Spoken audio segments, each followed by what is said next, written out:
Okay, so just got back from cinema watching new Terminator Dark Fate. Alright, cost 200 million to make, and it's 2 hours and 15 minutes long, obviously starring the traditional cast of Arnold Schwarzenegger, and I always forget her name, Linda Hamilton as Sarah Connor. Alright, and the guy playing the new Dark Liquid Terminator is Gabriel Luna. Alright, and he actually does a pretty good job of it. Like, he's like, does a good menacing walks, looks, you know, movements, and style, and even some quirk and jokes and stuff. He's actually pretty, he's a good selection for it. So I'm quite happy with that. You've always got to like have someone that can be imposing whilst also able to blend in, sort of thing. So he does a good job of being the new Terminator. So this, obviously, Terminator films have always been all over the fucking spot, sort of thing. But everyone knows the original Terminator, Terminator 2 Judgment Day, are the best ones. Since then, obviously, it's been all over the spot kind of thing. Even ones that have little bits of Arnie in it, or cameos, or, you know, Terminator 3 sort of thing. You know, even though he can be in it, the film still may not be that good.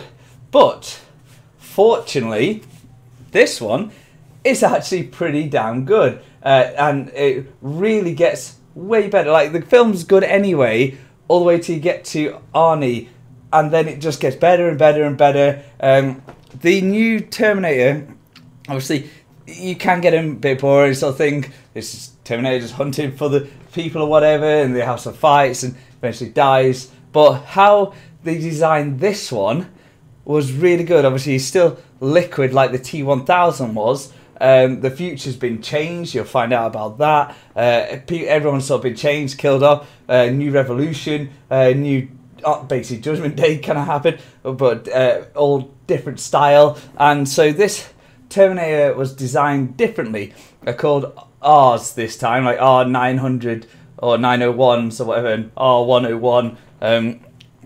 But how this one is, he's a complete form, but he can separate into two. And when he's separated into two, one basically has his exoskeleton, and the second one is all the liquid form of it. But when he's together, he could become entirely liquid based.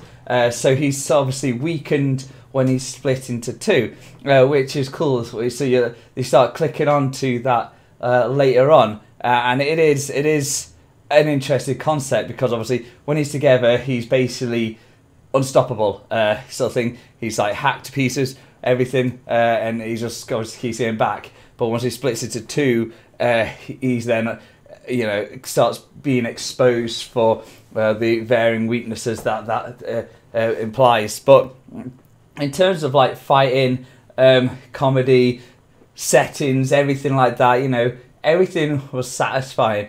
There's like a wild time on this airplane where airplane's going down, and there's no gravity here, and it's shifted to no gravity there, and everyone's like fighting and throwing each other around, and Arnie's like trying to smash the new Terminator up and sort of thing. It's pretty cool. There is, you know, it is quite violent. It's not graphic. Yeah, you see him stab people. It's not. But I wouldn't say it's graphic as in like that's gory as fuck kind of thing. But it is very violent. You know, he doesn't give a shit how many people he stabs up or who he runs over, which is a hilarious moment when the new Terminator runs someone over. That made me fucking laugh how it's done. That was comical. And Arnie's new lifestyle, because he's been in our timeline for like 20 years, so he's just been learning to be a human.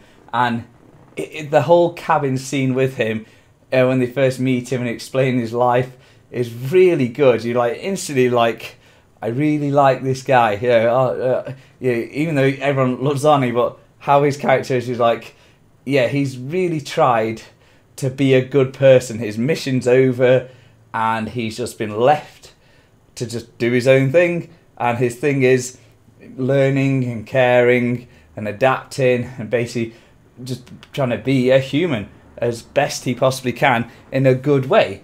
We get this new character who's most people know from trailers. She's a human augmented sort of thing. So basically, sort of it's like she's got obviously machinery inside her. She's very fast. She's very strong. She's very powerful. She's very quick. She got obviously can analyze things correctly because she's got like augmented eyes, so she can see things from afar and see things happening.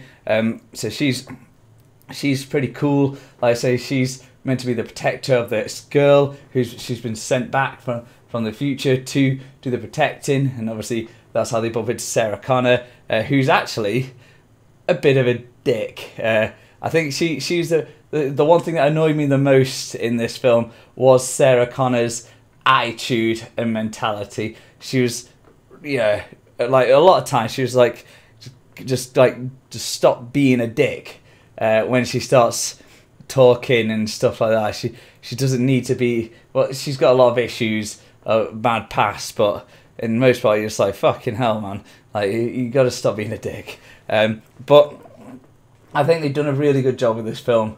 It's definitely, I think it's well worth watching. Just some of the choreography in the scenes and how this new Terminator is and how Arnie plays in it is a really, really good watch. And the ending is very satisfying. The final fight area, is done really well. So there's not no anticlimax at all with it. I think they did it spot on, and I don't know where they're going to go from here, but I think it's fucking not top notch, but definitely a really good watch. Best film of the month in this cinema. I can't remember if I've watched anything else good this month, but it's a solid film. Anyway, like, comment, share, subscribe, and I'll see you guys in the next one. Bye bye.